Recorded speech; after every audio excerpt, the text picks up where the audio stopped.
श्री मोक्ष मार्ग प्रकाशक ग्रंथ से बीजाधिकार पर આપણે સ્વાધ્યાય ચાલી રહ્યો છે પેજ નંબર 40 મિથ્યાત્વ રૂપ જીવની અવસ્થા ટોપિક છે કર્મના ઉદયમાં જીવ પોતાનું ભાન ભૂલીને કેવી જાતની અવસ્થાને પ્રાપ્ત થાય છે કેવી એની દશા થાય છે એની ચર્ચા આપણે કરી રહ્યા છીએ એમાં અહીંયા મૌનીય કર્મની વાત છે મૌનીયમાં પણ દર્શન મૌનીય કર્મના ઉદયમાં થતી જીવની અવસ્થા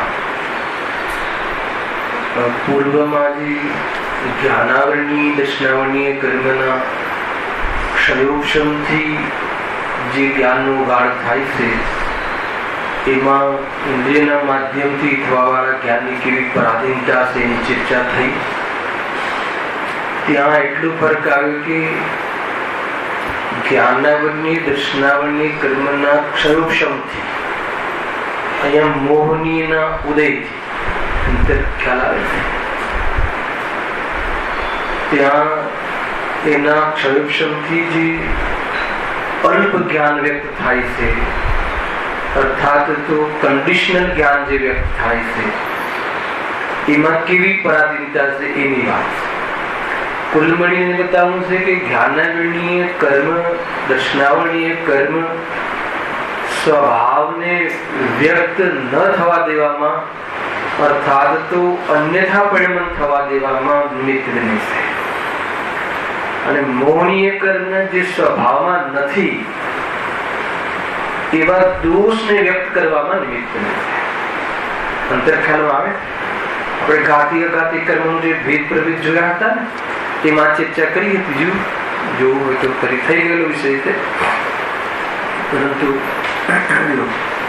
પેજ નંબર 28 હવે તે કર્મ જ્ઞાનાવરણાદી ભેદો વડે 8 પ્રકારના છે ત્યાં 4 ઘાતી કર્મોના નિમિત્તથી તો જીવના સ્વભાવનો ઘાત થાય છે અને તેમાં જ્ઞાનાવરણ દર્શનાવરણ વડે જીવના જ્ઞાન દર્શન સ્વભાવની વ્યક્તતા થતી નથી બરાબર જ્ઞાનાવરણી દર્શનાવરણના નિમિત્તનું શું કાર્ય છે સ્વભાવ જે છે એની વ્યક્તતા થવા દેતા નથી એમાં નિમિત્ત એમ કહ્યું અને એના ક્ષયોક્ષમથી થોડોક જ્ઞાનનો ઉઘાડ થાય અને જ્ઞાનનો ઉઘાડ થાય છે એ પણ કેટલો લિમિટેશન વાળો એ આપણો વિષય હતો શક્તિ પણ લિમિટેડ અને એની ઉપયોગિતામાં પણ ઘણી લિમિટેશન એની ચર્ચા આપણે કઈ પ્રવચનના માધ્યમથી કરી હવે બીજું અહીંયા શું કહ્યું મોહનીય વડે જીવના સ્વભાવ નહીં એવા મિથ્યા શ્રદ્ધાનવા ક્રોધમાન માયા અને લોભાધિક કસાયોની વ્યક્તતા થાય અંતરખ્યાલમાં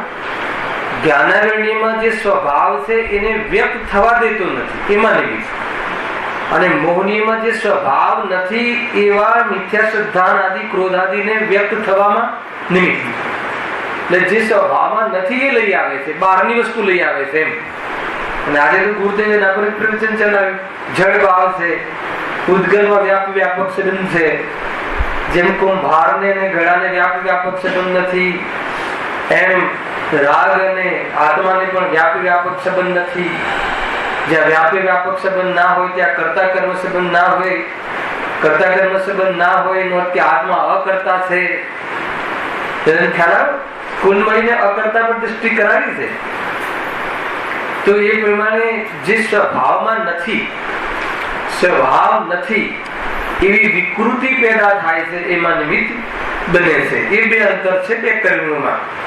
પેલો સ્વભાવનો ઘાત કેવી રીતે કરે છે? વ્યક્ત થવા દેતા નથી જ્ઞાનાગ્નિએ. અને આ સ્વભાવનો ઘાત કેવી રીતે કરે છે? એવા દોષ ઉત્પન્ન કરે છે કે એવા દોષરૂપ જીવન જીવે છે કે જે આનંદને વ્યક્ત થવા દેતું નથી. એ રીતે મૂળ તો એનું કામ શું છે કે દોષ પેદા કરવામાં નિમિત્ત કરે છે, વિકૃતિ એમ કહ્યું. હવે એ મિથ્યાત્વ રૂપી જે જીવની અવસ્થામાં શું લેવું છે? દર્શન મોહનીય કર્મના ઉદયમાં જીવની જે અવસ્થા થાય છે, જીવ કેવો ભ્રમને પ્રાપ્ત થાય છે સ્વયં અશુદ્ધ ઉપાદાનથી નિમિત્તમાં દર્શન મોહનીય કર્મ, એની ચર્ચા આપણે અહીંયા પ્રારંભ કરી છે. જો વળી આ જીવની મોહના ઉદયથી મિથ્યાત્વ તથા કસાય ભાવ થાય છે. બે ભેદ કહ્યા. મોહનીયના ઉદયથી, એમાં દર્શન મોહનીના ઉદયથી મિથ્યાત્વ અને ચારિત્ર મોહનીના ઉદયથી કસાય, ક્રોધમાન માયાલોભ આદિ કસાયો ઉત્પન્ન થાય છે. ત્યાં દર્શન મોહના ઉદયથી મિથ્યાત્વ ભાવ થાય છે, જેથી આ જીવ અન્યથા પ્રતીતિરૂપ અતત્વ સિદ્ધાંત કરે છે. આની ચર્ચા આપણે ગયા વ્યાખ્યાનમાં વિસ્તારથી કરી હતી. દર્શન મોહનીય કર્મ નિમિત્ત, બરાબર છે. સામા નિમિત્ત દર્શન મોહ અર્થાત તો મિથ્યાત્વ ભાવ ઉત્પન્ન કરવામાં નિમિત્ત. મિથ્યાત્વ ભાવ જીવનો છે અને દર્શન મોહનીય કર્મ જળનું સ્વરૂપ છે. એ બંને વચ્ચે વ્યાપક સંબંધ કયો? આજે મિથ્યાત્વ ભાવ અને શુદ્ધાત્માને પરમાર્થથી વ્યાપક સંબંધ નથી. કેમ?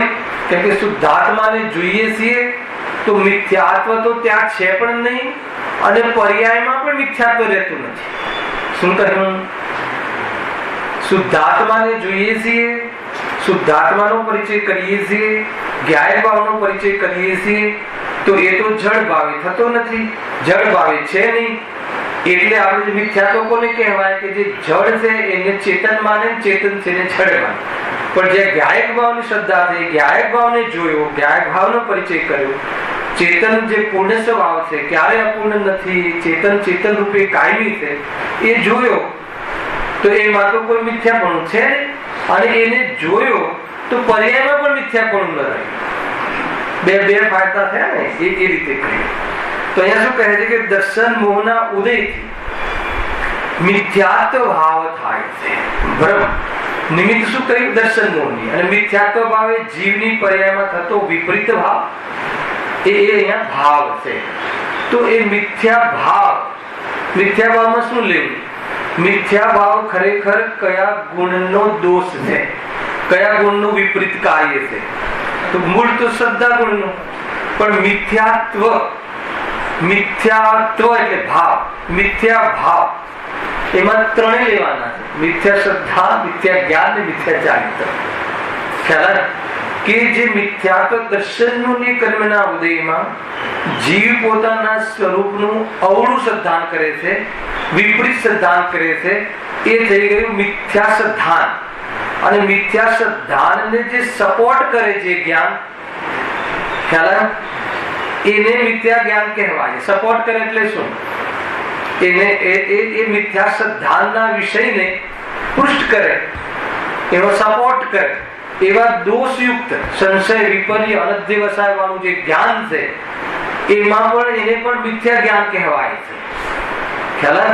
અને મિથ્યા સિદ્ધાંત ને મિથ્યા જ્ઞાન પૂર્વક જે અજ્ઞાન રૂપ જે પ્રવૃત્તિ છે એ મિથ્યા ચારિત્ર કહેવાય છે. આ રીતે મૂળ તો મિથ્યાત્વ એમ માન્યું કે શરીર તે હું છું, એ મિથ્યા શ્રદ્ધા, ખોટો વિશ્વાસ, ખોટું દર્શન, ફંડામેન્ટલમાં ભૂલ, વસ્તુ સ્વરૂપમાં ભૂલ, શ્રદ્ધાજનિત દોષ. ખ્યાલ? એ પ્રમાણે હવે જેવું માન્યું છે એમાં જ્ઞાન સમર્પિત થાય, સપોર્ટ કરે છે. બરાબર છે, શરીર તારું છે, હવે એને રાખવું હોય તો તું અહીંયાથી આ લઈ આવ, તું અહીંયાથી આ લઈ આવ, તું અહીંયાથી આ લઈ આવ, એ બધું એને સામગ્રી પૂરી પાડવામાં મદદ કરે છે. ખ્યાલ? અને એ બંને એ રીતે મિથ્યા શ્રદ્ધા, મિથ્યા જ્ઞાન થઈ ગયું અને એ લીધે આ બધી પ્રવૃત્તિ પણ ખોટી થાય છે. આ બહારની જે પ્રમાણે અજ્ઞાનના કારણે એને પોષવાની, એને રાખવાની બધી પ્રવૃત્તિ થાય છે. આ તો બહુ સામાન્ય પરિચય કરાવું છું. ત્રીજા ચોથા અધિકારમાં વિસ્તારથી સ્વરૂપ આવશે. ખુલાસા બંધ રોગનું નિદાન થશે. અને એના પછીના ભાવની વાત તો જોડે જોડે આપણે લેશું તો વિસ્તારથી આગળના અધિકારોમાં આવશે. ત્યાં દર્શનોના ઉદયથી મિથ્યાત્વ ભાવ થાય છે. મિથ્યાત્વ ભાવનું લક્ષણ શું છે? જેથી આ જીવ અન્યથા પ્રતીતિ રૂપ અતત્વ સિદ્ધાંત કરે છે. મિથ્યાત્વ ભાવનું લક્ષણ શું? અતત્વ સિદ્ધાંત.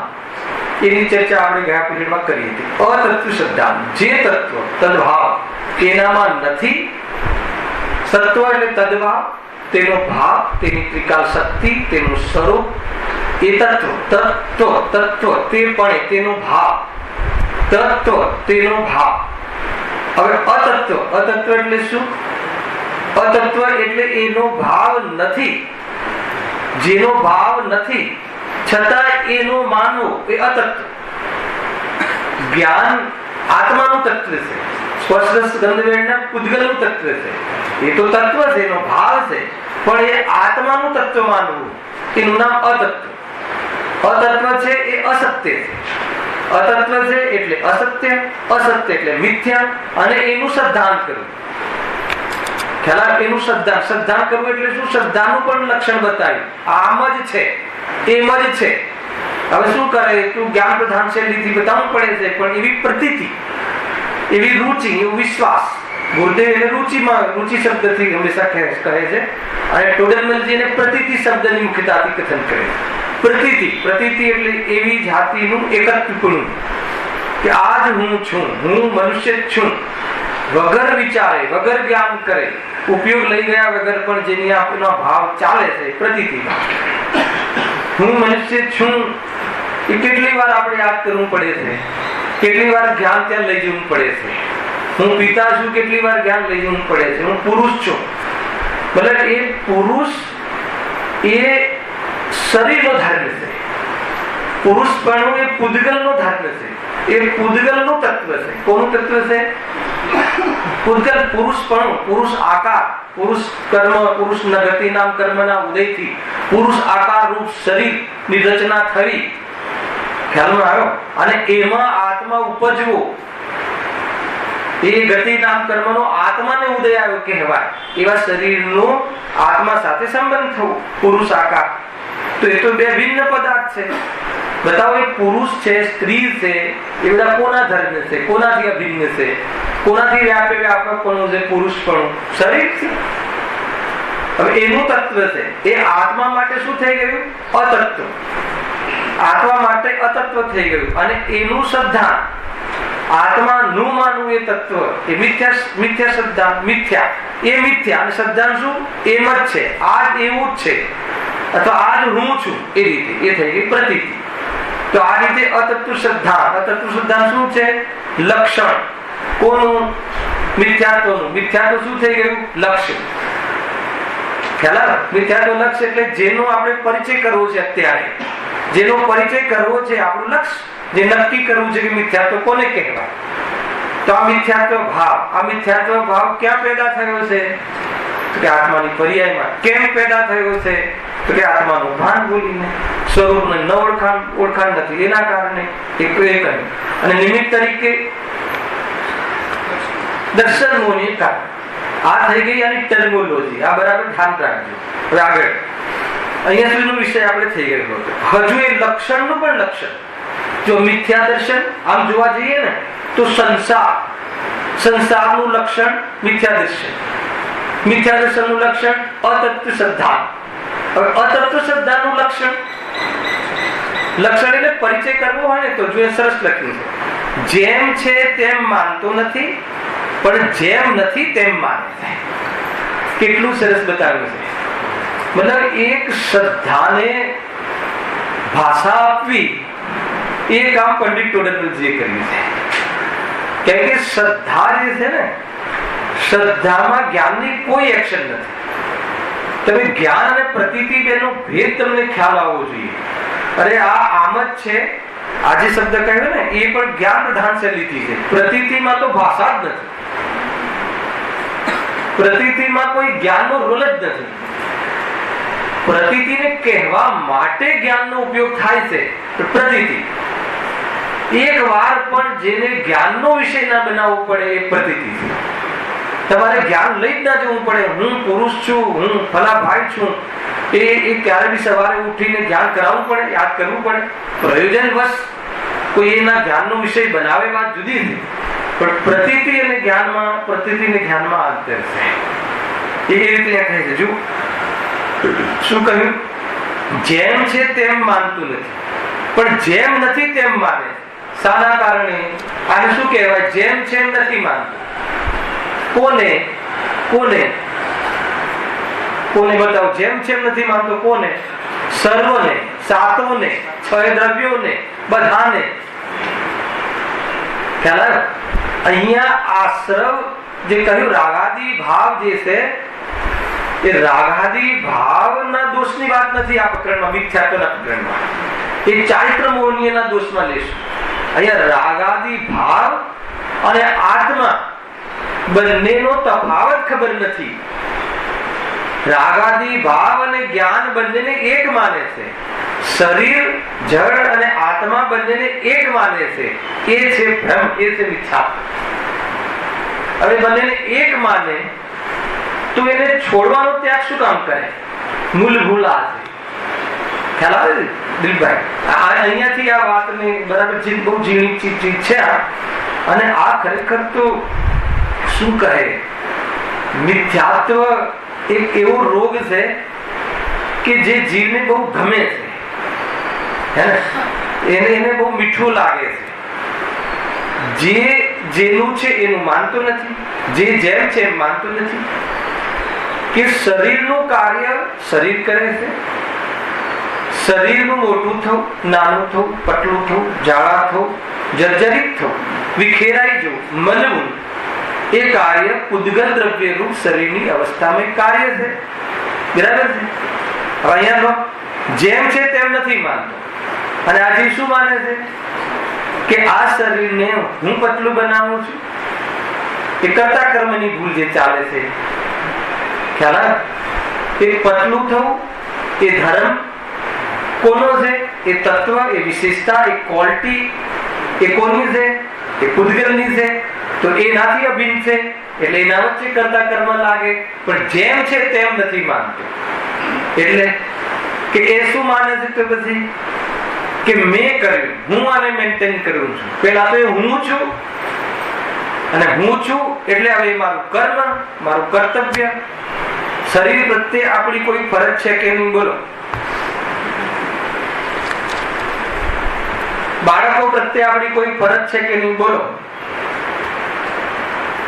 સમાજ પ્રત્યે આપણી કોઈ ફરજ છે કે નહીં? બોલો. જો જે મિથ્યાત્વનો વિષય છે ને, એ દુનિયામાં સન્માનના વિષયો છે. જગતમાં મારે એ બતાવવું છે. જો સમાજ પ્રત્યે, દેહ પ્રત્યે, બાળકો પ્રત્યે ભાવ આવે, રાગ રાખવાનો, મટાડવો, એમને મેન્ટેન કરવાનો, સમજો, એ તો રાગ છે. પણ એમાં ફરજ ભાષિત થાય છે મિથ્યાત્વ. એમાં કર્તવ્ય ભાષિત થાય છે, એમાં ઈષ્ટ લાગે છે, આ જ કરવા લાયક છે, આ મારી ફરજ છે, એ મિથ્યાત્વ છે. જ્યારે ફરજ ભાષથી મટી જશે, શાના આધાર માટે? બહુ મોટો વિષય છે.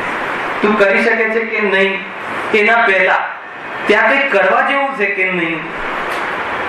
ક્યારે કરવા જેવું લાગે? કે નપુસંગ હોય, એનામાં કરવાની શક્તિ ના હોય, એનામાં કરવાનો ગુણ ના હોય, એ કરી ના શકતો હોય, તો કરવું પડે.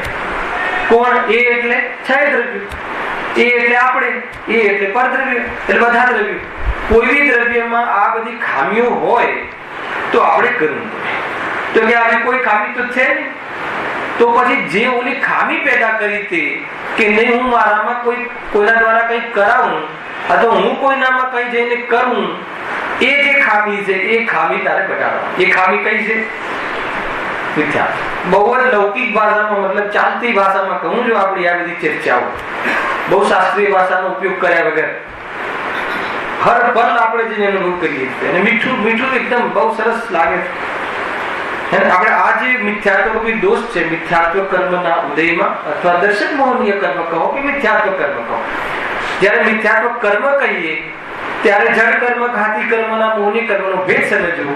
અને જ્યારે મિથ્યાત્વ ભાવ કહીએ ત્યારે જીવનો ખોટો ભ્રમ, જીવનો પોતાના સંબંધી ભ્રાંતિ, જીવને અન્ય પદાર્થો સંબંધી ભ્રાંતિ, જીવને આશ્રવ સંબંધી ભ્રાંતિ, આશ્રવ અને જ્ઞાન સંબંધી એકત્વપણું માનવું, એક માનવું, આત્મા અને જ્ઞાન અથવા જ્ઞાન અને રાગ બંનેને એક ક્વોલિટીના માનવા, બંનેને એક જ પ્રકારે માનવા, એ બધી ભૂલ. ખ્યાલ આવે છે કે એની ચર્ચા આપણે કરીએ છીએ. એ આપણે લાસ્ટ ટાઈમ સિદ્ધ પૂજનના એક દોહરાના માધ્યમથી આપણે કરી હતી. થોડુંક ઓર આપણે ચર્ચા કરીશું. એ રીતે આપણે આ વાતને સમજીએ. ઘણી વાર આપણે સમજ્યા છે, અનેક રીતે આપણે એનો રસ ઓછો થાય, એનો રસ ડાઉન થઈ જાય, અભાવ થઈ જાય, અને ખરેખર આત્માનો રસ, સ્વભાવનો રસ વધે. ખરેખર સુખી થવું છે એનો માર્ગનો રસ વધે. ખ્યાલ એની વિધિ આપણને બેસે, એની વિધિ આપણા શ્રદ્ધાનો વિષય બને, એનો વિશ્વાસ આવે, એની વાત છે. ખ્યાલ આવે. દેવગુરુ શાસ્ત્રની શ્રદ્ધા કરવી એટલે શું ખબર છે? દેવગુરુ શાસ્ત્રની શ્રદ્ધા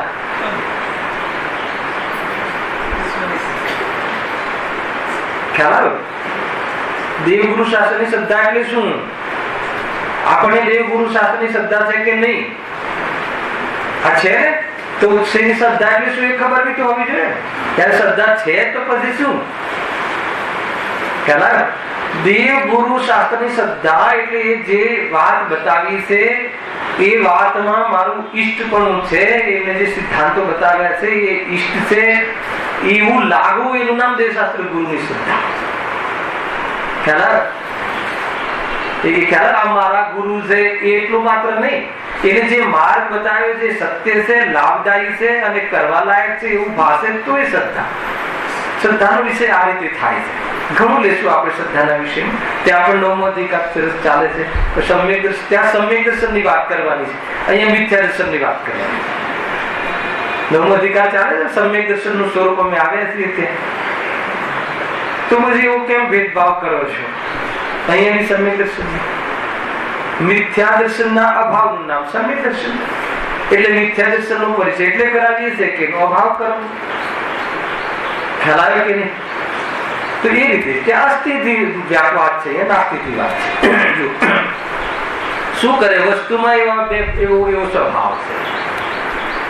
છઠ્ઠી ગાથામાં આચાર્ય કુંતુલ દેવે એકત્વ વિભક્ત આત્મા બતાવશે એમ કહ્યું. હે ને? પાંચમી ગાથામાં અને છઠ્ઠી ગાથામાં બતાવ્યું.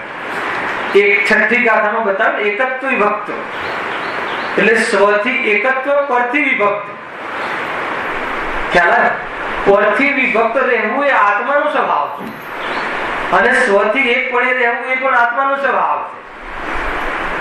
ખ્યાલ આવે? અને એક પરથી વિભક્તનો જે પણ કોઈ વિષય છે વ્યવહારનો વિષય છે, અને સ્વથી એકત્વનો જે વિષય છે એ નિશ્ચયનો વિષય છે. ખ્યાલ આવે? એટલે બંને નયો કેવી રીતે વસ્તુ સ્વરૂપને સ્પષ્ટ કરે છે એની ચર્ચા છે. એ રીતે સમજવું. પરથી વિભક્ત, પરથી વિભક્તોમાં શું લેવું છે ખબર છે?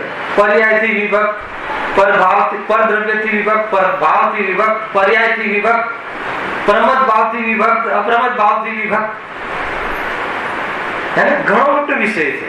જેમ જેમ આવશે આપણે લેશું. પહેલા અહીંયા આપણે સ્થાપના કરીએ કે કેવી રીતે આ જીવ પહેલા ભૂલનો નિર્ણય કરીએ, અને ભૂલનો નિર્ણય કરવો એનું નામ જ વાસ્તવમાં એક ભૂમિકા છે, આત્માની અનુભૂતિની પ્રારંભિક ભૂમિકા છે. એની આ ચર્ચા છે. જો વાત કઈ હતી આપણે અહીંયાથી લઈએ કે જેમ છે તેમ માનતો નથી. મિથ્યાત્વ ભાવ કોને કહેવાય? મોહનીય કર્મના ઉદયમાં જીવને થતા મિથ્યાત્વ ભાવના કારણે કેવી જાતની એની દશા થાય છે, કેવું પ્રવર્તન કરે છે, કેવું વિચારે છે, કેવો અનુભવ કરે છે, અને કેવી એવા અનુભવ કરીને કેવી આકુળતા કરે છે, એ વિષય ખ્યાલ આવ્યો. રોગી આત્માની વાત છે.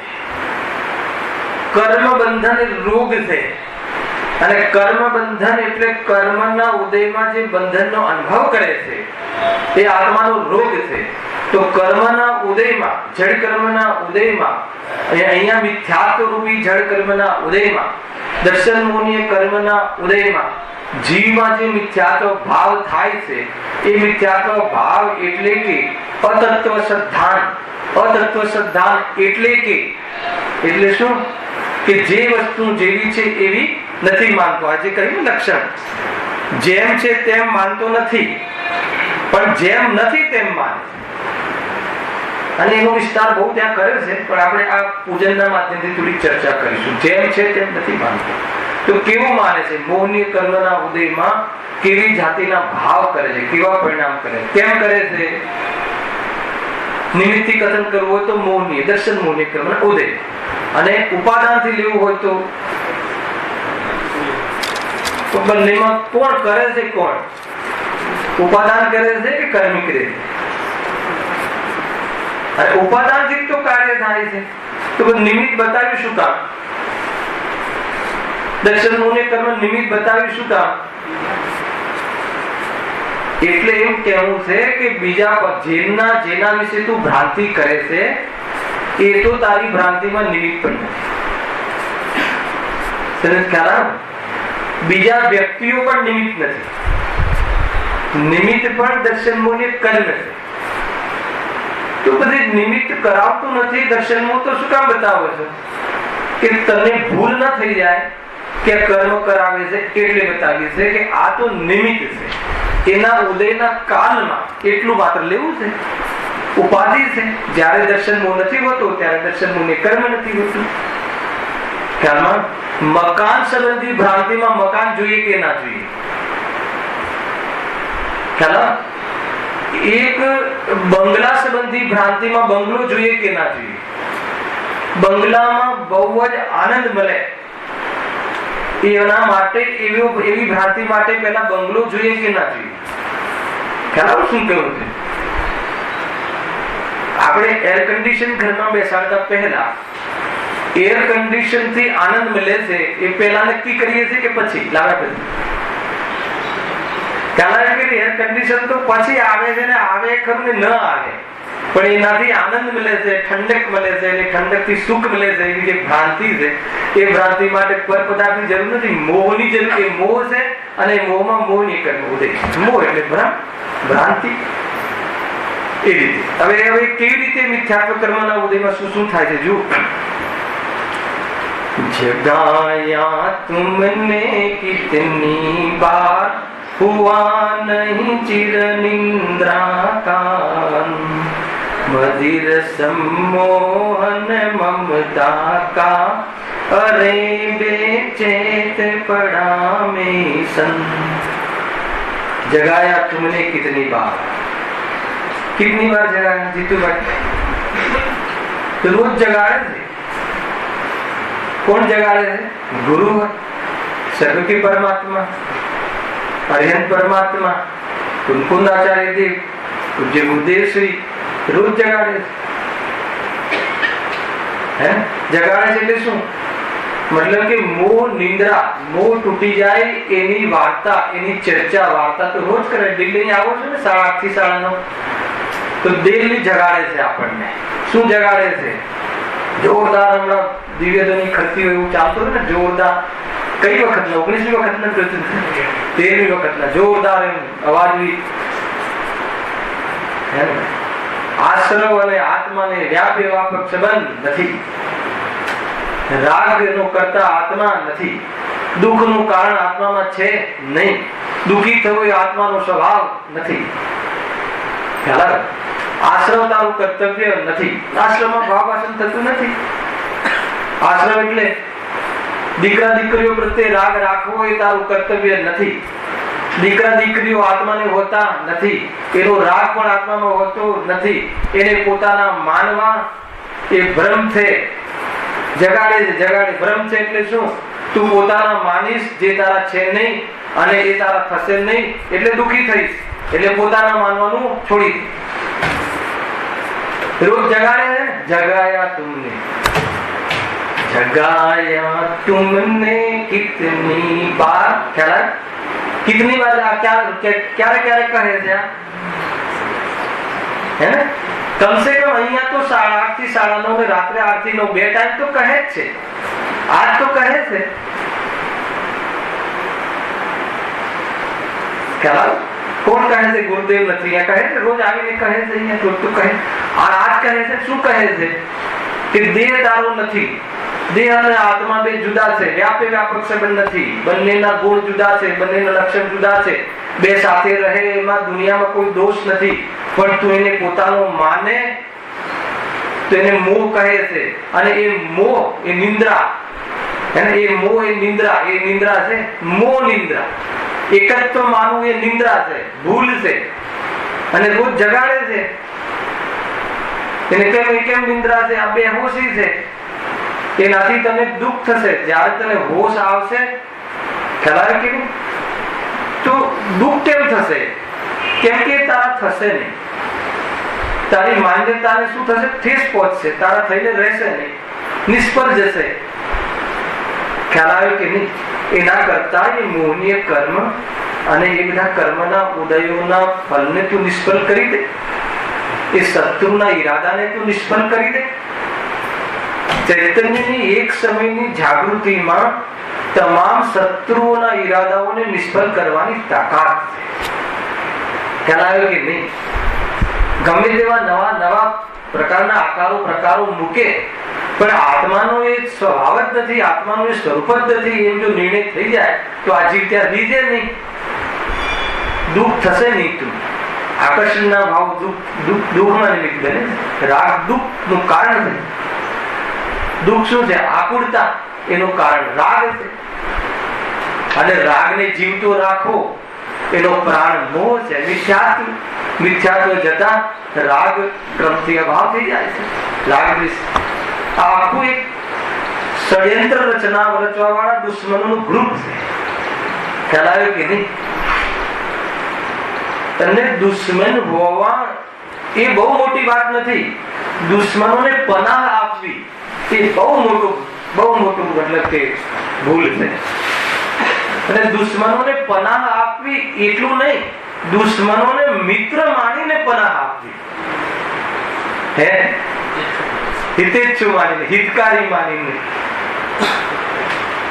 વાત આટલી છે. કોણ હિતકારી છે, કોણ અહિતકારી છે એ ભેદ કરી શકતો નથી. ભેદ કરવાની ક્ષમતા હોવા છતાં કરતો નથી. મોહને વશ થઈને, મિથ્યાત્વને વશ થઈને. સમજવા જેવી વાત છે ભાઈ, બહુ ઊંચી વાત છે. જો નહીં હુआ નહીં ચિર નિંદ્રા કા અંત. ચિર નિંદ્રા એટલે શું? મોહ નિંદ્રા. પર પદાર્થોમાં જે એકત્વ બુદ્ધિ છે ને એ જો મદિર સંમોહન મમતા કા, એ શું? મદિર સંમોહન મમતા કા. સંમોહન એટલે વશ, મોહને વશ જે થઈ ગયો હોય, આંધળો થઈ ગયો હોય મોહમાં, તો એની દશા કેવી થાય છે? મદિર સંમોહન મમતા કા. એ મમતા રૂપી જે બેહોશી, એના કારણે બેચેતપણા મેં સંત. બેચેત એટલે શું? જળની જેમ લાગ્યો છે. જળની જેમ લાગ્યો છે એટલે ખબર છે? જળની જેમ લાગ્યો છે એટલે ત્યાંથી છૂટવાનો, ત્યાંથી નીકળવાનો એને ભાવ જ નથી આવતો. સંત બેચેતપણા મેં સંત. સંત એટલે શું? એ સંત સાધુ નહીં લેવા. સંત એટલે શાંત. ખ્યાલ? જયારે કોઈ જીવ જતો રહે છે તો આપણે શું કહીએ છીએ? શાંત થઈ ગયા. ત્યાંથી શાંત શબ્દ વાપરીએ છીએ. શાંત થઈ ગયા, ફલાણા ભાઈ શાંત થઈ ગયા. હવે જે શાંત થઈ ગયા એને આપણે ક્યાં લઈ જઈએ છીએ? સ્મશાને. હવે અગ્નિની વચ્ચે નાખીએ તો પણ શાંત થઈને પડ્યો છે. ખ્યાલ? ભાગવાનો પ્રયાસ કેમ કરતો નથી? કેમ કે શાંત થઈ. કોણ શાંત થઈ ગયું છે? જ્ઞાન ત્યાં શાંત પડી ગયું છે. જ્ઞાન ત્યાં વર્ક કરતું નથી. જ્ઞાન ત્યાં વિજ્ઞાનનો વિવેક ખોવાઈ ગયો છે. એટલે આ જીવ મોહ નિંદ્રામાં, મોહના ઉદયમાં, મિથ્યાત્વ ભાવના કારણે જે વસ્તુઓ પોતાની નથી ત્યાં પોતાની બનાવવા માટે એવો પડ્યો છે કે નીકળવા તૈયાર નથી. સંપૂર્ણ સમર્પણ. જાણે કે એને ખબર છે કે અહીંયા દુઃખ થવાનું છે, ક્યારેક સાંભળી આવે છે, પણ મોહ એટલો તીવ્ર હોય છે કે નહીં, હેને દુનિયા મારી કરી લઉં એની પાછળ પડ્યો. એક વાત ત્યાંથી છૂટવાનું, એ તરફથી છૂટવાનું એટલે શું?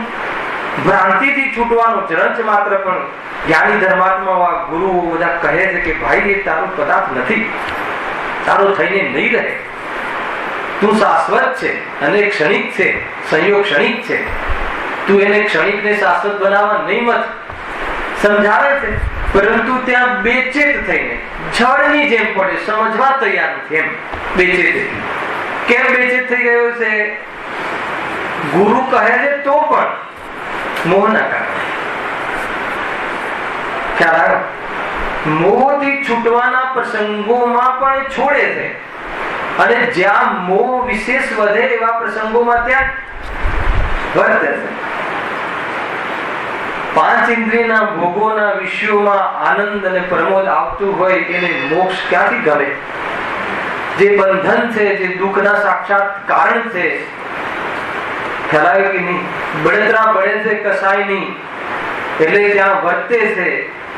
સહન થતું નથી કસાય, એટલે વિષયોમાં પડતું મૂકે છે, અને ત્યાં સુખ માનીને ત્યાં રહે. મૂળ તો એ વાત છે. બેચેત બેચેત ખ્યાલ? બેચેત ને એ ભાવ હાસલ કરાવો ને જળ જેવું છે. જળ બેચેત એટલે ચેતના વગરનો. અને અહીંયા ચેતના વગરનો કોને કહેવો છે ખબર છે? મોહી જીવને. જીવને જ કહેવો છે. જીવ તો ચેતન છે ને, પણ મોહી છે. મોહી છે એટલે સમજવા તૈયાર. શું સમજવા તૈયાર થતો નથી? કે રાગ એ મારું કર્તવ્ય નથી, દેહથી હું ભિન્ન ચૈતન્ય પદાર્થ છું.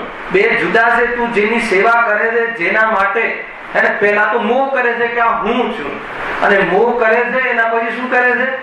એના પછી રાગ દ્વેષ કરે છે. રાગ દ્વેષ કરે છે એટલે ઈષ્ટ માની કોઈક પદાર્થને ક્યારેક પોતાનો માને છે, અને કોઈક પદાર્થને ક્યારેક એને પોતાનો નથી માનતો, અથવા ઈષ્ટ માને છે ને ક્યારેક અનિષ્ટ માને છે. અર્થાત કોઈકને ઈષ્ટ માને છે ને કોઈકને અનિષ્ટ માને છે. અર્થાત જેમ છે એમ નથી માનતું. આ લક્ષણ ચાલુ રાખજો. અને એના કારણે શું થાય છે? ક્યારેક તો રાગ પેદા થાય છે, ક્યારેક તો એને પોતાનો ભાષે છે, ક્યારેક તો પોતાનો નથી વાસતો, ત્યારે એને છૂટો કરવાનો મથે છે એટલે દ્વેષ કરે છે, રાગ કરે છે. એટલે રાગ દ્વેષ કરે છે એટલે કસાય કરે છે. અને રાગ દ્વેષની પ્રવૃત્તિ પાછી શાના માધ્યમથી થાય છે? પાંચ પાપના માધ્યમથી થાય છે.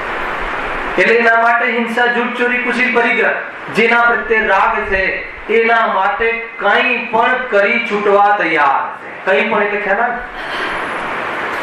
પોતાના દીકરાને ભલે દોષયુક્ત હોય, પેલા પોતાનો માન્યો, અને દોષી હોવા છતાં પોતાનો માન્યો, એમાં એને દોષ ન દેખાયો, એટલે એનો રાગ.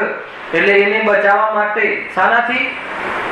દોષોથી બચાવવા માટે, કે દોષ ના નીકળી જાય એ રીતે કરવા માટે. સમજો? એ દોષથી બચાવવા માટે કરે તો એ સાધર્મી. દોષથી બચાવવા નથી માંગતો, દોષનું ફળ ના આવે એનાથી બચાવવા માંગે છે. એના માટે શું કરે છે? એના માટે જે કઈ કરવું પડે, એટલે કસાયની પ્રવૃત્તિ પાંચ પાપ થાય છે. હિંસા, જૂઠ, ચોરી, કુશીલ, પરિગ્રહ, જે બી એના એને બચાવવા માટે જે કરવું પડે. તો આ શું થઈ ગયો? એટલે બેચેત થઈને પડ્યો છે. એટલે જળની જેમ ત્યાં ચોટ્યો છે. જળની જેમ એટલે જળોની જેમ. એક આ શબ્દ જળ નામનું એક, જળો નામનું એક હોય, જળોની જેમ. તો ત્યાં એ રીતે ચોટ્યો છે કે ત્યાંથી ઉભો થવા તૈયાર નથી, ત્યાંથી છૂટવા તૈયાર નથી. એ અગ્નિમાં, ભક્તિ અગ્નિની વચ્ચે, સંસારની વચ્ચે ઉભો છે. એને ખ્યાલ છે, એને હર સમય ભયમાં રહે છે કે આ છૂટી જશે, આમ થશે, તો પણ એમ ખ્યાલ આવે? બેચેત પડા એ સંત. ખ્યાલ આવે? શું એ આંખોની દશા છે જે બેચેત પડ્યો છે કે આપણી? ખ્યાલ આવે? શું કહેવું છે? શાના કારણે? મમતાનું આવરણ ચડી ગયું છે, વશીકરણ થઈ ગયું છે. મમતાના કારણે એને પોતાનો દીકરો અને પોતાનામાં ભેદ નથી દેખાતો, શરીર અને પોતાનામાં ભેદ નથી દેખાતો, એવો વશ થઈ ગયો છે. એવું વશીકરણ મમતાના કારણે થઈ ગયું છે, મોહના કારણે. અને એને લઈને ત્યાંથી છૂટવા માટે ઉભો થતો નથી, ભાગવા માટે પ્રયાસ કરતો નથી, ગુરુની વાત માનતો નથી, જાગવા તૈયાર નથી, નિંદ્રાને તોડવા તૈયાર નથી. જગાયા તુમકો કિતની બાર, એ વાત આવી ને. ફિર ભી હુઆ નહીં ચિર નિંદ્રા કા અંત. કેમ? કેમ કે વશીકરણ. કોણે કર્યું છે વશીકરણ? એવું નથી લાગતું જાણે વશીકરણ કર્યું હોય? શું દીકરો થોડી વાર આમ એક છીંક ખાય હે ને, તો બધું જ એમ શાસ્ત્ર સ્વાધ્યાય ને બધું છોડીને ડોક્ટરોને બોલાવવા માટે ને આ ને તેને પાછળ લાગી જાય? ખ્યાલ આવે છે કે કેમ એમ કરે છે? બતાવો. પૂરો છીંક આવી એ પણ સત્ય છે, પરંતુ એના માટે તું સર્વસ્વ લૂંટાવી દેશે એ સમજવા નથી આવતું. ખ્યાલ બહારના છદ્રવ્યોનો પરિસ્થિતિઓનો વિરોધ નથી, પણ એમાં મોહના કારણે તું કેવું જીવન જીવે છે ખ્યાલ આવે ને?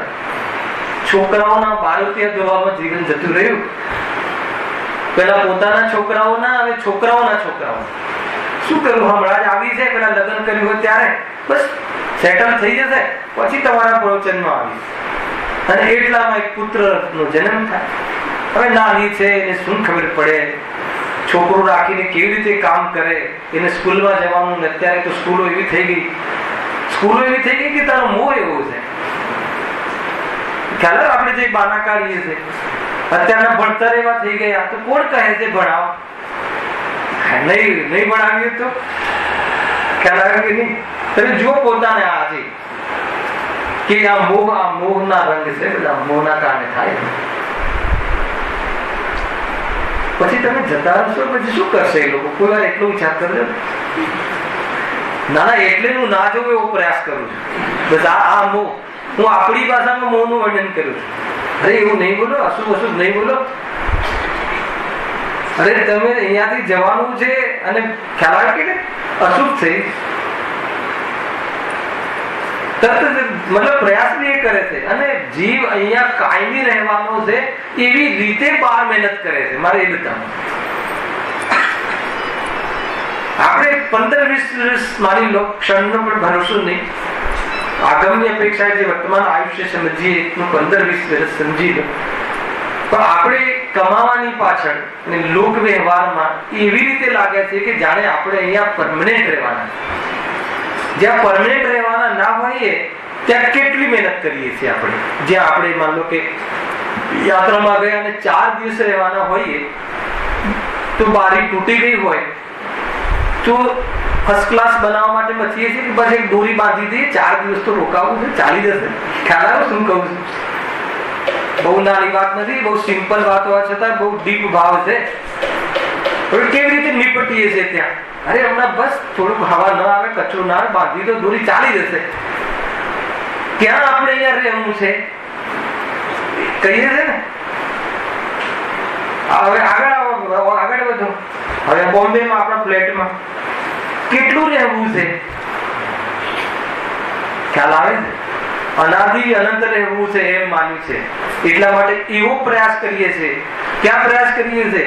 અરે જે અનાદિ અનંત છે અને જ્યાં અનાદિ અનંત જે રહેવાનું છે અને જેમાં ઉપયોગ રહી જાય તો સાદી અનંત કાળ રહે એવી વ્યવસ્થા ને એવું સાધન છે, ત્યાં તો એકવાર જોતો નથી. અને જે અનાદિ અનંત નથી, કોણ? સંયોગ, કર્મ ઉદયમાં થતા ફલ, એવી જગ્યાએ અનાદિ અનંત રહેવાનું. કસાના કારણે? મોહના કારણે. વાત એ છે કે બેચેત થઈને પડ્યું છે. બેચેત એટલે ખબર છે? ચેતતો જ નથી. એક તો આ ચેતાવે છે કોણ? ઘણી વાર કોઈ કહે ને કે ભાઈ હવે આ સીડી ચડાતી નથી, હવે આ એ શું થઈ ગયું? ચેત. હવે ચેત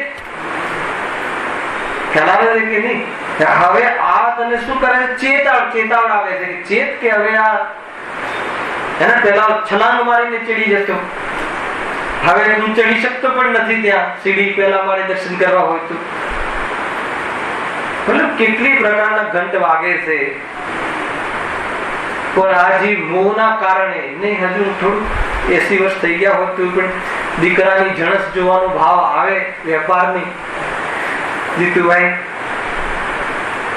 હે ને, દીકરો ઓફિસ બોલાવે અને રાગ હોય તો મારે જીતુભાઈ ત્યાં સ્વાધ્યાય બનાવી દીધું. બરાબર કીધી? પ્રસંગ વશ જવાનું થાય, ઉદય વશ તો પણ ત્યાં બહુ ના ઉલજવું પડે એવી વ્યવસ્થા કરવી. એક ખંડ બનાવી દેવું કે ત્યાં વાંચવું, સ્વાધ્યાય કરવું, જવાનું ભાવ મતલબ જવાનું કોઈ પ્રસંગ વશ થાય તો ખરેખર ઉલજવા જેવું નથી. આ બેચેત ખરા સિગ્નલ મળ્યા રાખે છે. સિગ્નલ હર્ષ નહીં. અરે ઘણી વાર એવું બને ભાઈ કે બન્યું છે આવું ઘણી વાર કે એટેક આવે, હાર્ટ એટેક. હાર્ટ ફેલ થઈ જાય પછી તો પતી ગયું. હાર્ટ એટેક આવે તો એ જીવને બહુ વૈરાગ્ય આવી જાય. એટલે મારા લાડમાં 2-4 દિવસ આવે 2-4 દિવસ આવે અને પછી ન દેખાય. કેટલું સ્મશાન વેરા. એ વાત એમ થઈ જાય કે નહીં, હવે સિગ્નલ મળી ગયું છે, હવે આ બોનસ જીવન છે, હવે પતી ગયું છે, અને હવે તો આત્મકલ્યાણ કરી લેવું જોઈએ. એને મનુષ્ય જીવન જ એક ઉત્કૃષ્ટ બહારમાં આ દેહ શુભ માનવ નો મળ્યો છે ને. શું છે? બહુ પુણ્ય કેરા પુંજથી શુભ દેહ માનવ નો મળ્યો. શુભ દેહ કેમ કહ્યું? કે એ દેહ મનુષ્ય પણ એવું છે કે ત્યાં સિદ્ધ ભગવાન બનવાની યોગ્યતા છે જીવમાં. અને મેં ક્યાં ખોયું જીવન? બેચેત. એટલું બધું મતલબ ધ્યાન કરાવવું છે. બેચેન થઈ, બેચેત. ચેતતો પણ નથી. ચેતતો એટલે કોઈ માનતું નથી તો પણ મનાવા મથે. ખ્યાલ? પેરાલિસિસ થઈ જાય તો પણ હું કરી શકું છું એ ભાવ છોડવા તૈયાર થતું નથી. એ ચેતતો હજુ ચેતતો નથી. પાપડ ભાગી શકતો નથી તો પણ હું આ બધું આ બસ આ ઘર હું ચલાવું છું એનો એવો મોટો એવો મોટો શ્રાપ લઈને બેઠો છે માથે. ખ્યાલ આવે? આ ગતિ જશું ચાલશે ને. મુખ્ય છે આ મુખ્ય દર્શન મુનિય કર્મના ઉદયમાં થતો મિથ્યાત્વ ભાવ. અહીંયા બેચેત ખ્યાલ. ચેત હર સમય એને જો પ્રકૃતિ તો એટલી ઉપકારી છે કે હર સમય આપણી ફેવરમાં બતાવે છે કે જો ભેગું કરેલું જતું રહે છે અને ભેગું કરવા માટે તોય ભેગું થતું નથી, તો તું હું ભેગું કરી શકું છું એ ભાવને છોડ. ચેત ચેત એમ ખ્યાલ આવે કે નહીં? ચેત. છોકરા તને છોડી દે અથવા છોકરા તને ગરડાગરમાં મૂકી આવે ત્યારે છોકરા આત્માના નથી એવી મજબૂરીથી નહીં સમજ. ખ્યાલ આવે કે નહીં? આત્માને છોકરાને જુદા છે એ પહેલથી નક્કી કરી લે.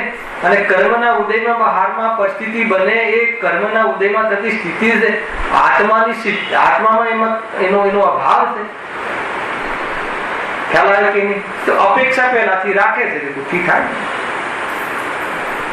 અરે તારા ઘરે પ્રસંગ ન આવ્યો હોય તો કોઈ બીજાના ઘરે પ્રસંગ આવ્યો હોય ત્યાંથી તો ચેતવા માટે બી તો નિમિત્ત બને કે ન બને? બેચેત. ચેતતો નથી. એક તો એ જડ જેમ મને લાગ્યો છે ત્યાંથી ભાગવા કોઈને સંસારથી છૂટવું જોઈએ એવું પણ એને ભાસતું નથી. ઉપરથી સંસારનું ડેવલપમેન્ટ કેવી રીતે થાય એમાં લાગ્યું છે મારે એ બધામાં. કેવી રીતે ડેવલપ થાય, કેવી રીતે મતલબ કે સંસારના અર્થાત તો બહારના જે લોક વ્યવહાર બરાબર મેન્ટેન કરીએ કે જેથી આપણે બરાબર ત્યાં બહારમાં અનુકૂળતા મળે. આ શકીએ શું ચૂકે છે ખબર? આ જાગૃત થવાનો કાર્યક્રમ ચૂકે છે. બહારમાં એવા કાર્યક્રમ આવે, બહારમાં એવા ઉદય આવે અને જો જાગૃતિ નહીં હોય, તત્વ તે દ્રવ્યોમાં તત્વ તેનું રહેલું છે ખ્યાલ નહીં હોય. રાગ આત્માનું તત્વ નથી. રાગ આત્માનું સ્વભાવનું તત્વ નથી. રાગ આત્માની પર્યાયમાં થતી યોગ્યતાનું વિકૃત તત્વ છે. છોડવા લાયક તત્વ છે. ખ્યાલ આવે કે નહીં?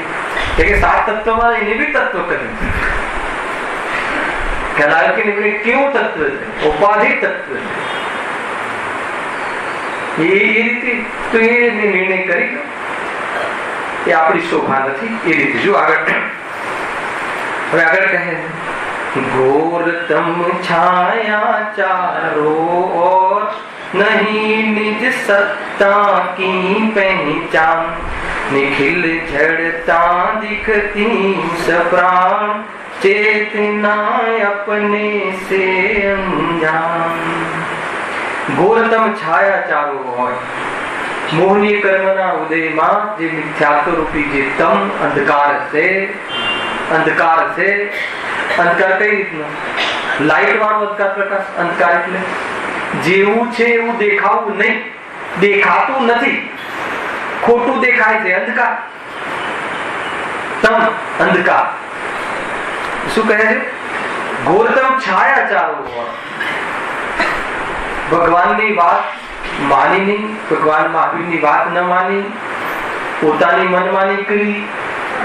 ખ્યાલ આવે કે નહીં? કેવી રીતે કહે છે? તો શું થયું? અંધકાર. તમ મિથ્યાત્વ રૂપી અંધકાર. એનાથી શું અંધકાર કોને કહેવાય છે? કે નહીં નિજ સત્તા કી પહેચાન. પોતાને ન દેખ્યો, કોઈ વસ્તુ ન દેખાય એમ આપણે શું નિમિત્ત માનીએ છીએ? અંધારામાં ન દેખાય. હવે આને પોતાની સત્તા ન દેખાય તો કયા અંધારામાં ન દેખાય? મોહરૂપી અંધારું, મોહરૂપી અંધકારમાં આંખે ને મોહ ચડ્યો છે, અથવા તો એના જ્ઞાનમાં વિવેક કોઈ બેઠું છે, મોહના કારણે જ્ઞાન એ વિવેક કોઈ બેઠો છે, એટલે એની પોતાની સત્તા નથી દેખાતી. પોતાની સત્તા નથી દેખાતી એટલે પોતાની શાશ્વત સત્તા દેખાતી નથી. જે એની સત્તા નથી એ એની સત્તાને માને છે. શરીરથી પોતાની સત્તા માને છે. આવ્યું ને? શરીર ઉપજવાથી હું ઉપજ્યો એમ માને છે, અને શરીરના અભાવ થવાથી મારો અભાવ થઈ ગયો એમ માને છે. પણ એમ થતું નથી, એમ છે નહીં. અને પોતાની સત્તા તો શાશ્વત છે. બોલો, શરીરના જવાથી કોઈ આત્મા નાશ થઈ ગયો હોય તો બતાવો. બતાવો. કોઈ અપૂર્ણ ચેતન હોય તો બતાવો. કોઈ અપૂર્ણ ચેતન હોય તો બતાવો. જરા શોધજો. અપૂર્ણ ચેતન એટલે થોડોક જડ થઈ ગયો હોય, થોડોક ચેતન રહ્યો, એવું કોઈ ચેતન હોય તો બતાવો. અપૂર્ણ ચેતન. અરે અપૂર્ણ ચેતન છે જ નહીં, પૂર્ણ ચેતન છે. અને આવું માનતો નથી એને અજ્ઞાન કહેવાય છે. ખ્યાલ આવ્યો કે નહીં? થોડોક અપૂર્ણ જળ બતાવો. અપૂર્ણ જળ. અપૂર્ણ જળ એટલે થોડીક જડતા ખસી ગઈ હોય, થોડીક ચેતનતા એમાં ઘૂસી ગઈ હોય એવું. આંખ દ્વારા આપણે જાણીએ છીએ 50 વર્ષથી, તો આંખમાં થોડું જ્ઞાન આવી ગયું હોય, આંખમાં થોડું આટલું નિકટ રહે તો એકબીજાની અસર થાય, થોડીક પ્રભાવ પડે. શત્રુ જોડે, ખરાબ મિત્રો જોડે રહીએ તો આપણે ખરાબ થઈ જઈએ. તો પછી આંખ એને 50 વર્ષથી આપણા જ્ઞાનની સાથે રહે અને એના માધ્યમથી બધું જાણ કરે, અને આંખમાં થોડીક ચેતનતા આવી નથી, સંભવ નથી. એટલે એની સત્તા, એની પૃથક, સ્વતંત્ર, સ્વાધીન અને શાશ્વત એવી જે સત્તા છે એની પહેચાન નથી. પહેચાન નથી એટલે ખબર છે અહીંયા વિશ્વાસ નથી. કે મોહનું પ્રકરણ ચાલે છે ને, મિથ્યાત્વનું પ્રકરણ, એટલે એને માનતો જ નથી. એની માન્યતામાં એમ જ છે કે નહીં, મારું શરીર છે એ જ મારી સત્તા છે. હવે શરીર છે તારી સત્તા નથી, તારી સત્તામાં નથી. શરીરની સત્તા વિશ્વમાં છે, પણ તારામાં એની સત્તા નથી. ખ્યાલ આવે? વિશ્વમાં તો રહે ને, વિશ્વમાં વિશ્વનું જે શરીર આદિ જે રહે છે, ઉદ્ગલની સત્તા વિશ્વમાંથી થોડી નષ્ટ થઈ જાય. ખ્યાલ આવે? અરે ક્ષણિક સત્તા બી છે, એને સત્તાનો નિષેધ નહીં કરો. સૌથી પહેલા ગુરુદેવે જણાવ્યું કે તું શરીર નથી એમ નહીં માં, શરીર મારું છે એમ નહીં માં. ખ્યાલ આવે? નહીં તો શરીર એ કહ્યું ને અસદભૂત વ્યવહારનો વિષય છે. શરીર જ નથી એમ માને. અરે શરીરની અંદરમાં જીવ છે એમ પણ માન, પણ શરીર અને જીવ ને એક છે એમ નહીં માન. નહીં તો શરીરને સર્વથા તું જીવ સર્વથા છે જ નહીં અને જીવના સંયોગમાં છે એમ પણ નહીં માને, તો શું આવશે? ચરણાનુયોગ નહીં નીકળે. મસરી નાખીશ તું શરીરને, કેમ કે તમે કહ્યું ને એમાં જીવ નથી. અરે પણ એ શરીરની અંદરમાં એના સંયોગમાં જીવ રહેલો છે, કીડી આદિમાં. એટલે એ રીતે પણ એની સત્તા માનવી યોગ્ય છે. ઘણું બધું છે આમાં. ખ્યાલ આવે? સમય ઘણો ઓછો પડે, વિષય ઘણો છે. અહીંયા એમ કહે છે, જો નહીં નિજ સત્તા કી પહેચાન, પોતાના સત્તાની ઓળખાણ. સત્તા નથી કે સત્તાની ઓળખાણ નથી? ખ્યાલ આવે? સત્તાની ઓળખાણ નથી એટલે શું? પેલું લક્ષણ લઈ લો. જે સત્તા પોતાની છે, જેવી સત્તા પોતાની છે એવી તો માનતો નથી, અને જે પોતાની સત્તા નથી એવી માને છે. શરીરની સત્તાને પોતાની સત્તા માને છે, શરીરને હું છું એમ માને છે, એટલે એની સત્તા માની. અને શરીરની સત્તા જેવી છે એવી નથી માનતો પાછો. શરીરની સત્તા ક્ષણિક છે, પણ કેવી માને છે? કાયમી માને છે. હવે કાયમી માને છે અને કાયમી રહે એવો પાછો પ્રયાસ કરે છે. ગજબ છે. એના ઠેકાણા જ નથી. એટલે મતલબ કે ડામાડોળ છે એની શ્રદ્ધા. એક બાજુ કહે કે આ હું છું તો હું છું, અને પછી કાયમી હું છું એટલે કાયમી છું. હવે કાયમી છું તો પછી કાયમી રાખવાનો પ્રયાસ શું કામ કરે? કાયમી રહે નહીં એ તું ક્યાંથી હોય? તારી પાસે કાયમી ન રહે એ તારું ક્યાંથી હોય? જે જતું રહે એ તારું ક્યાંથી હોય? બાજુમાં હોય પણ એ તારું ક્યાંથી થઈ ગયું? પ્રોબ્લેમ ત્યાં છે. મારું થઈ ગયું, એ હું થઈ ગયું, એ મિથ્યાત્વ જનિત ભૂલ છે. પછી કર્તૃત્વ, પછી ભોક્તૃત્વ. અરે એકત્વ, મમત્વ, કર્તૃત્વ, ભોક્તૃત્વ શ્રદ્ધા જનિત દોષ છે, ભ્રાંતિ છે. હવે મારું હોય ત્યાં કરવું પડે, હે ને? મતલબ અત્યારે કેટલાય લગ્ન ચાલે છે, ત્યાં કેમ જતા નથી? અને જે સગાવાલાના લગ્નમાં કેમ જાવ કે અમારા છે? જ્યાં એકત્વ ભાવ હોય ત્યાં જ બધા પ્રસંગો હોય, પણ જરા જોજો કે આપણા છે કે નહીં. જેના લગ્નમાં ગયા એ પણ જતા રહ્યા, અને જે લગ્નમાં ગયા એ પણ જતા રહેવાના છે. તો આપણા ક્યાંથી છે? તો જ્યાં આપણા નથી ત્યાં આપણે સમય આપવો કેટલો યોગ્ય છે? શું વાત કરો છો? આ બધું બંધ થઈ જશે તો આ બધું બંધ જ કરવાનું છે. એટલે જ કહીએ છીએ આ લગ્ન ફગન આ તે બધું એને સમય બગાડવા જેવું નથી કોઈનું પણ. ઘણું બધું જબરજસ્ત છે. અંતિમ મીટિંગ થોડી ચર્ચા કરીને પછી કાલે આગળ આપણે નિખિલ જડતા દીખતી સપ્રાણ ચેતના આપને સે અંજામ. નિખિલ જડતા એટલે એક તો સપ્રાણના બે અર્થ લો. તેની સત્તા, જળ બીજા પદાર્થો દેખાય છે એની સત્તા તો માને છે, પણ જેમાં જણાય છે એની સત્તા માનતો નથી. એ બીજું, બીજા પદાર્થોની સત્તા એ રીતે માને છે સપ્રાણ. સપ્રાણ એટલે મારું જ્ઞાન અને મારો આનંદ એમાંથી આવે છે એમ માને છે. જડમાંથી જ્ઞાન આવે એમ માને છે. માને છે કે નથી માનતું? નિખિલ જડતા, જેટલા બધા જડ પદાર્થો છે, કોમ્પ્યુટર થી જ્ઞાન થાય છે કે ગેસ થી જ્ઞાન થાય? કોમ્પ્યુટર નું જ્ઞાન કોમ્પ્યુટર થી થાય છે કે ગેસ થી થાય છે? આપણે શાનાથી માનીએ છીએ? કોમ્પ્યુટર જડ છે કે ચેતન? જડ. અને જે જડ છે એમાંથી મારું જ્ઞાન આવે. અચ્છા, આનંદ આત્મામાંથી આવે કે લાડવામાંથી આવે? કે રસગુલ્લામાંથી આવે, જલેબીમાંથી આવે કે શામાંથી આવે? આનંદ કે ભોગમાંથી આવે? જડમાંથી આનંદ આત્મામાંથી આવે. અને આપણે ક્યાંથી માનીએ છીએ? તો આનંદ અને જ્ઞાન એ આત્માના, ચેતનના, ચેતન પદાર્થના ગુણ છે. અને એ ગુણ આપણે ક્યાં માનીએ છીએ? જડ પ્રકૃતિથી, જડમાં માનીએ છીએ. એટલે નિખિલ જડતા દીખતી સપ્રાણ. કોને દેખાય છે આવી પ્રાણ રૂપ? મોહી જીવને. આંખને નહીં, મોહી જીવને દેખાય છે. બસ આ દેખવાની વાત દ્રષ્ટિની ભૂલ છે. પદાર્થમાં દેખવાની દ્રષ્ટિની ભૂલ છે. એની ચર્ચા કાલે ઓર વિસ્તારથી કરીશું.